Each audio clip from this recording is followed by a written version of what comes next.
जन्म लेकर जो भगवान की शरणागति ग्रहण कर ले उसके बराबर संसार में कोई जन्म नहीं। जो भगवान की शरणागति में पड़ गया, जो भगवान की अविरल भक्ति में रम गया कि तेरी कृपा बिना ना हिले एक भी लेते हैं श्वास तेरी कृपा से बखान क्या करूं मैं राखों के ढेर का चटकी भगोत में है खजाना कुबेर का। हे गंगाधार मुक्तिदार ओमकार तू भोले ओमकार तू आयो शरण तिहार शंभो तार तार तू आयो शरण तिहार शंभो तार तार तू। एक वो गंगा जो भगवान के मस्तक से निकली और भागीरथ बाबा के 60,000 काकाओं का उद्धार कर कर संपूर्ण विश्व का कल्याण करे।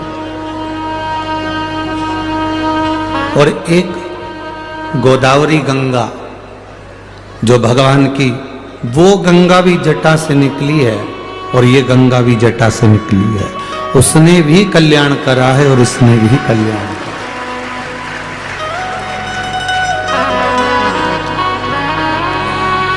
गंगा ने तो कल्याण किया,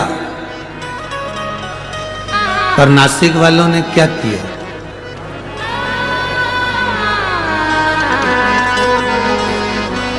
कथा सुनने आए हो ना सब लोग? जम के बोलो जरा। कुछ खड़ी खोटी कह दें तो बुरा तो नहीं लगेगा? लग जाए तो कल से मत आना, ठीक है? कहे बिगड़ रहेंगे नहीं। वो गंगा ने भी कल्याण करा और इस गंगा ने, गंगा गोदावरी ने भी कल्याण करा। उस गंगा के तट पर रहने वालों ने क्या करा और आपने इस गंगा के तट पर रहने वालों ने क्या करा? गंगा को कितना स्वच्छ रखा, ये जवाबदारी गंगा के घाट पर रहने वालों पर निर्भर करती है। गंगा को कितना स्वच्छ रखना है, गंगा को कितना निर्मल रखना है, इसकी जवाबदारी गंगा के तट पर रहने वालों की होती है। गंगा अपना काम करती है, जनमानस का कल्याण करती है, पापियों को उतारती है, जीवों का कल्याण करती है। उसमें एक फर्ज आपका और हमारा भी है कि हम गंगा के घाट पर जब जाएं, हम गंगा जी का स्नान करने जाएं, हम गोदावरी मैया का पूजन करने जाएं, हम गंगा गोदावरी का दर्शन करने के लिए जाएं, तो उसके घाट पर अगर कोई गंदगी पड़ी है, कोई पॉलीथीन पड़ी है, कोई बेकार कपड़ा पड़ा है, कोई सामान पड़ा है, तो उसको उठाकर डस्टबिन में ले जाकर डाल दें, गंगा के अंदर उसको जाने ना दें। ये जवाबदारी हमारी है। गंगा जी का काम है तारना, मनुष्य का काम है कि गंगा के घाटों को स्वच्छ रखना, निर्मल रखना।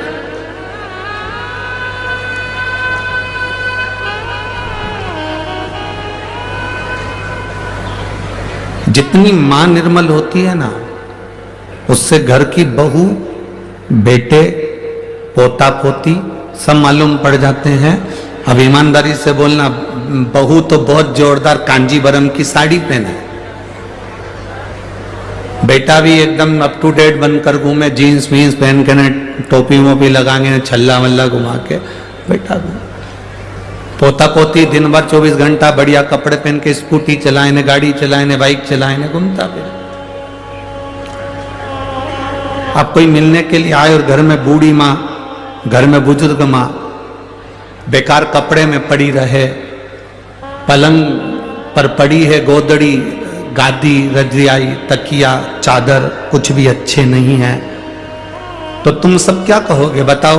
बहू तो इतनी अप टू डेट रहती है, बेटा इतना अच्छा रहता है, पोता पोती इतने अच्छे रहते हैं, और मां की क्या हालत कर रखी है।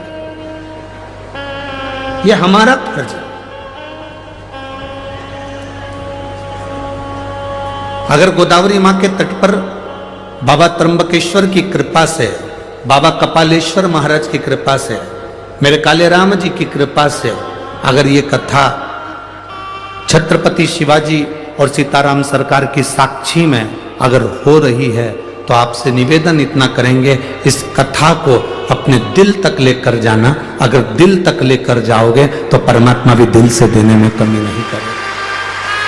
हम थोड़ा संवारें अपने आप को, हम थोड़ा संवारें परमात्मा की इस अविरल धारा को जो गंगा के रूप में हमको मिली है। 24,000 श्लोक की ये शिव महापुराण की कथा, ये भी गंगा का कार्य करती है। और मैं आविष्कार जी भूसे जी को धन्यवाद देना चाहूंगा कि इस गंगा को उस गंगा से मिलाने का जो कार्य किया है, उसके लिए आपको साधुवाद है, धन्यवाद है। एक शिव महापुराण रूपी गंगा को गोदावरी गंगा से मिलाने का जो प्रयास है, वो जीवन का एक आनंदमय प्रयास है, एक सुख देने का प्रयास है। महाराज, नदी में नाव का,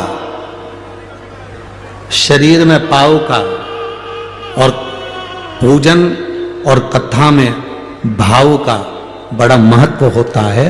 जो इसको समझ गया उसकी जिंदगी सार्थक हो गई। नदी में जो नाव है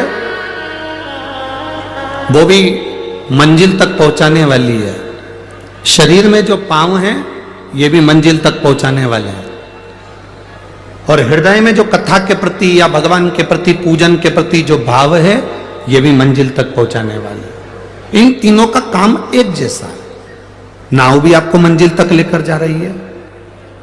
वो नाव हमको सिखाती है, एक लोहे का टुकड़ा पानी में पटकोगे वो डूब जाएगा, एक लोहे की कील पानी में पटकोगे वो डूब जाएगी, पर वो लोहे की कील जब लकड़ी में ठोक दी जाती है, वो लोहे की कील जब लकड़ी में ठोकी जाती है और लकड़ी में ठोकने के बाद वो लोहे की कील भी नाव बनकर उस लकड़ी के साथ मंजिल तक पहुंच जाती है। यह हमारा शास्त्र कहता है, लोहे की कील को वैसे ही पानी में छोड़ोगे तो डूबेगी, लोहे के कीले को पानी में छोड़ोगे तो वो डूब जाएगा, पर वो लोहे का कीला अगर लकड़ी में ठोक दिया जाए तो वो बहता बहता मंजिल तक पार उतर जाएगा। उसी तरह हम भी एक लोहे की कील की तरह हैं। अगर शिव महापुराण की इस लकड़ी में, शिव महापुराण की चंदन की संविधा में अगर हम अच्छे से ठुक गए, अपने मन को अच्छे से लगा लिया, तो समझ लेना कि हम भी मंजिल तक पहुंच गए, पार उतर गए। अब कोई कहे गुरुजी आप हमको लोहे की कील कर रहे हो, कोई कहे गुरुजी आप हमें लोहे का कीला कर रहे हो। मनुष्य लोहे की कील की तरह होता है। जैसे कीले पर जंग पड़ जाती है, उस जंग को निकालने के लिए उस पर थोड़ा सा कुछ ना कुछ लगाना पड़ता है। उसी तरह मनुष्य की जिंदगी में भी जंग पड़ती है, अहंकार की, काम की, लोभ की, आसक्ति की, वासना की, तृष्णा की। ये जंग हमारे शरीर पर चढ़ती जाती है, हमारे मन पर चढ़ती जाती है, हमारी इच्छाओं पर चढ़ती जाती है। जब हम इसमें भगवान की अविरल भक्ति का थोड़ा सा पेंट लगा देते हैं, भगवान की भक्ति का थोड़ा सा भजन का बल लगा देते हैं, तो हमारे शरीर पर जो ये अहंकार की जंग है, वासना की जंग है, तृष्णा की जंग है, काम आसक्ति की जो जंग है, वो निकल जाती है।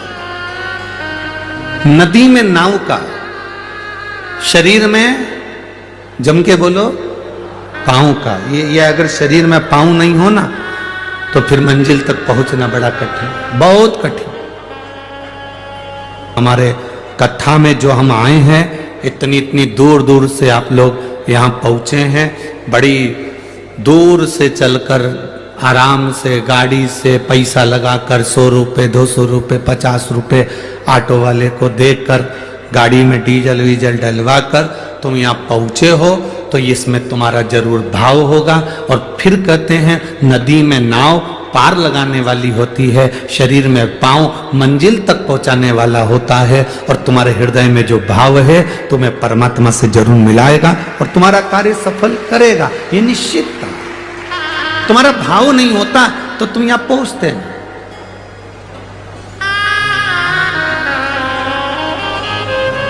आप में से कितने लोग बैठे हैं जिनको मार ठोक के बिठाया हो?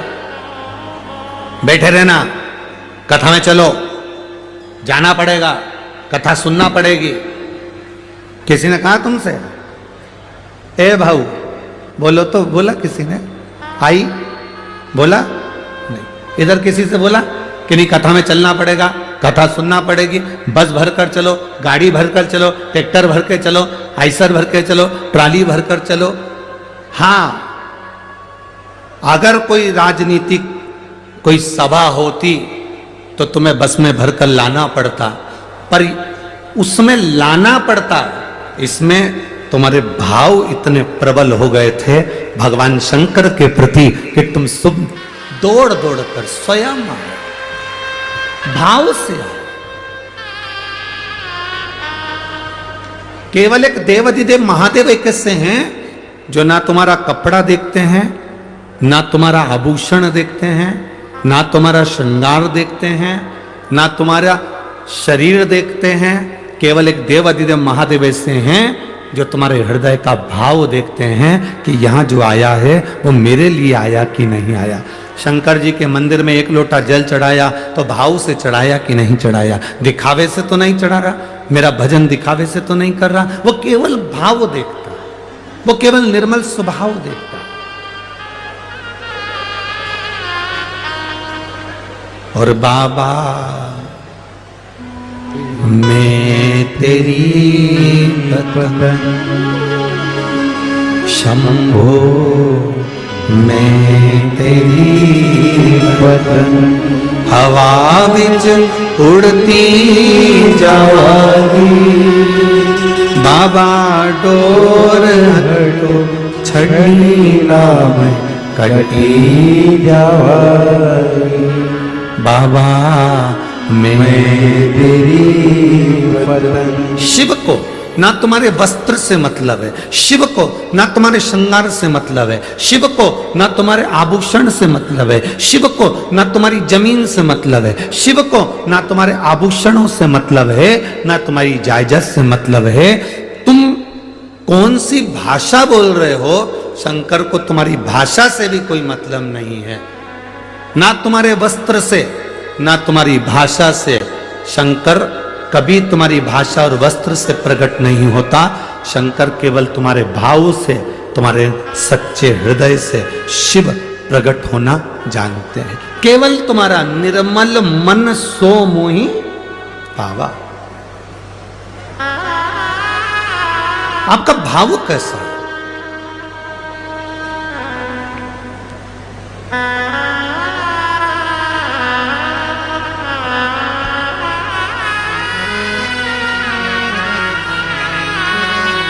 जब हम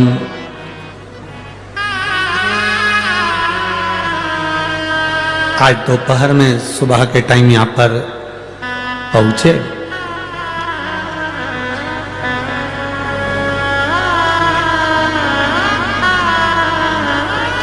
जब यहां पहुंचे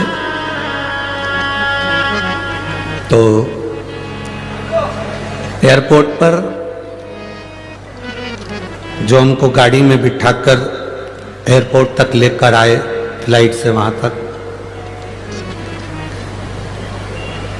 उनका नाम हमें स्मरण में नहीं आ रहा। उनकी भी जमीन यहीं कहीं बाजू में लगी, कहीं हमारे आसपास में कथा हो रही है। उन्होंने हमसे एक प्रश्न किया,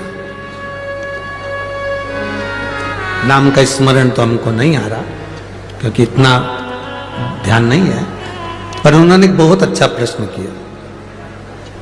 उन्होंने गाड़ी कर ली धीमे, धीरे धीरे चलाते चलाते पूछे, गुरुजी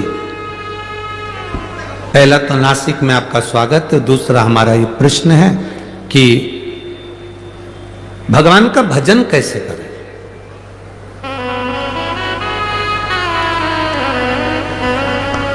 अब हमने कहा सामने इधर से घुमाकर तुम एयरपोर्ट पे ले जाके खड़ा कर दोगे, प्रवचन थोड़ा लंबा है। अब हम बोलेंगे कि भजन कैसे कर, उसका प्रश्न था भगवान का भजन कैसे करें। फिर भी हमने कहा एक बार कबीरा का एक संवाद अपनी जिंदगी में जरूर उतारना। दो बहन चक्की पर बैठकर गेहूं पीस रही थी, आटा बना रही थी। एक पीसती जाए, उसमें से गेहूं का दाना उठा के मुंह में डालती जाए। नासिक की भी कई जीजियों की आदत है, ऐसा नहीं है? दाना लिया मुंह में डाला। दूसरी भी पीसती जाए, मुख में दाना नहीं डाल रही, फिर उसने लिया मुंह में डाल लिया, फिर पीसती जाए। दूसरी बहन ने देखा आधे घंटा हो गया, 1 घंटा हो गया, ये गेहूं का दाना उठाती है मुंह में डाल लेती है, फिर दाना उठाती फिर मुंह में डाल लेती है, ये कोई अच्छी बात है? बहन ने बहन से कहा तेरे में बुद्धि नहीं है, अक्ल नहीं है, मूर्ख है तू, बिल्कुल चतुराई नहीं तेरे में। क्या कर रही है ये? दाना उठाया मुंह में डाल लिया, फिर दाना उठाया मुंह में डाल लिया, और मुझे देख एक दाना मुंह में नहीं डाला, चक्की चलाती जा रही, चलाती जा रही, चलाती जा रही, और वो दाना डालती जा रही, चलाती जा रही, डालती जा रही, चलाती जा रही।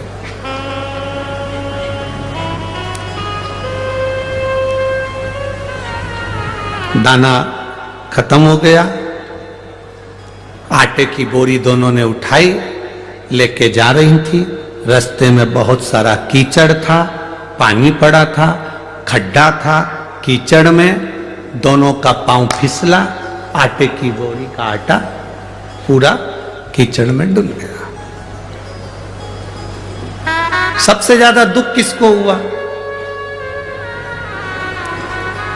बोलो तो ही जीजियो, बोलो जरा, ए नासिक की जीजियो, और जितने नासिक के जीजा उन बैठे अच्छे से बोलो, सबसे ज्यादा दुख किसको हुआ? जिसने एक दाना भी मुंह में नहीं डाला था, बेचारी लगी रही, लगी रही, लगी रही, और उसको दुख नहीं हुआ, उसको लगा कि गिर गया तो कोई बात नहीं, अपन तो निपटा लिए, अपन तो निपटा, अपने को क्या टेंशन। हमने उससे कहा कबीरदास जी का ये चरित्र अपनी जिंदगी में उतारना। एक वो होता है जो दिन भर 24 घंटे लगा रहता है और कभी भगवान का भजन नहीं कर पाता, और एक वो होती है काम करती जा रही है, दाना चकती जा रही है, काम करती जा रही है और शिव महापुराण सुनती जा रही है।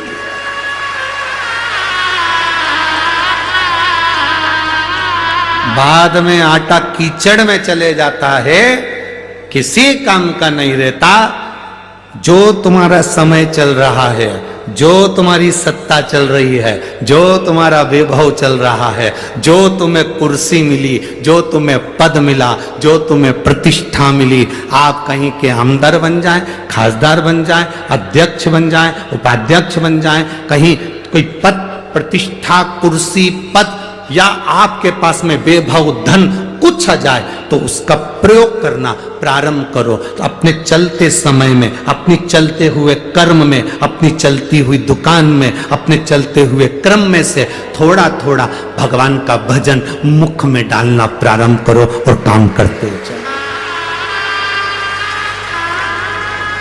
एक कथा हमने पहले कही, जब तक तुम्हारी नौकरी अच्छी चल रही है तब तक पत्नी के जेवर बनवाओ। इस कथा को सुनकर पत्नी बड़ी खुश हुई कि गुरुजी एक हमारे पक्ष के मिले जिन्होंने जेवर बनाने का बोला।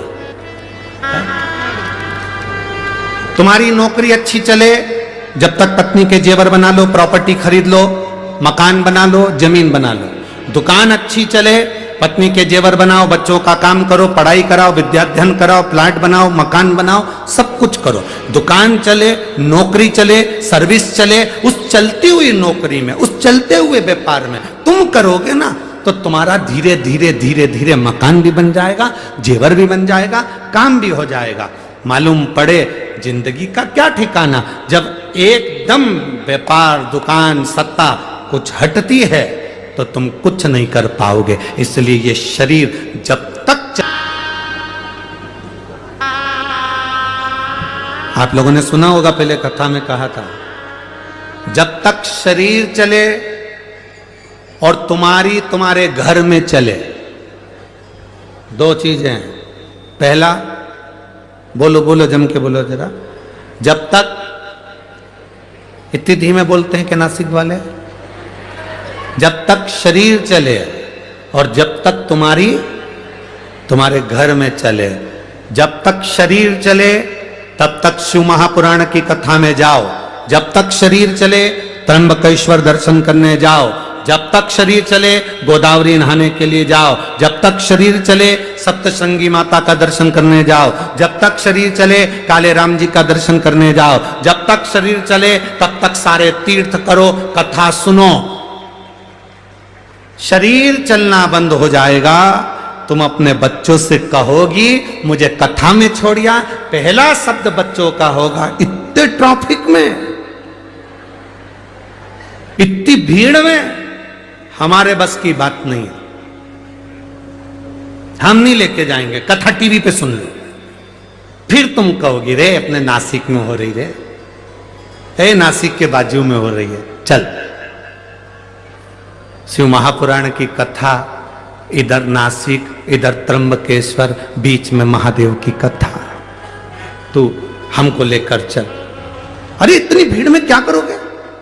शरीर चले तब तक कथा सुनो, शरीर चले तब तक तीर्थ करो, और तुम्हारे घर में चले तब तक इन दोनों हाथों से गौ माता को रोटी भी दो, संत ब्राह्मण की सेवा भी करो, और बहन बेटी का भी दान पुण्य करते रहो, और अपने हाथों से पुण्य कमाते रहो।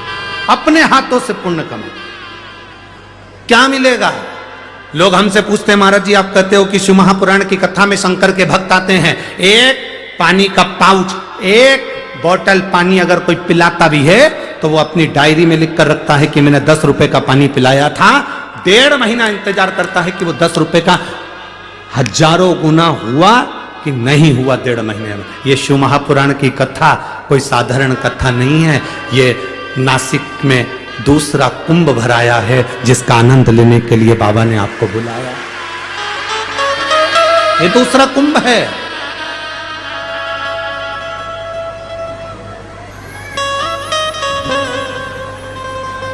वो आविष्कार जी कथा लिए थे तो उन्होंने कहा था नासिक में जो कथा होगी ना गुरुजी, उसमें क्या है कि नासिक में तो धर्म के आयोजन होते रहते हैं, गोदावरी के तट पर तो कथा सत्संग भजन, क्योंकि पंचवटी है तो भगवान के भजन होते रहते हैं। तो हम जो टेंट लगाएंगे ना तो हमको ऐसा लगता है कि वहाँ थोड़ा कथा में लोग हो सकता है कम जुड़े। हम उनसे कहेंगे आविष्कार जी से जरा अंदाजा लगा कर देखिए, जहां तक टेंट तुम्हें दिख रहा हो और टेंट के बाहर जितने दिख रहे हो, मेरा कैमरे वालों से भी निवेदन है उनको जरूर कैच करना। लाखों में भक्त पहले दिन पहुंचे हैं, लाखों में। बोल बम का नारा है, इतना धीमे बोले तो कल्याण तुम्हारा है। शिव तत्व की प्राप्ति, आप जितना भजन करोगे अपने मुख से अपने स्मरण करो। किसी को कुछ हम नहीं दे सकते, मत दो। 1 रुपए का दान नहीं कर सकते, बिल्कुल मत करो। अठन्नी किसी को नहीं दे सकते, मत दो। पर अपने ऊपर खर्च करो। इस शरीर से कहीं नहीं जा सकते, मत जाओ। घर में बैठो पर मुख से राम नाम, कृष्ण नाम, शिव नाम, ओम नमः शिवाय, नमः शिवाय, श्री शिवाय, नमस्तुभ्यम, राम नाम कृष्ण नाम जपते रहो। जब तक ये शरीर है, जब तक ये श्वासें चल रही है, 21,600 श्वास प्रतिदिन निकल रही शरीर से, उसमें आप भजन करते चलो, स्मरण करते चलो।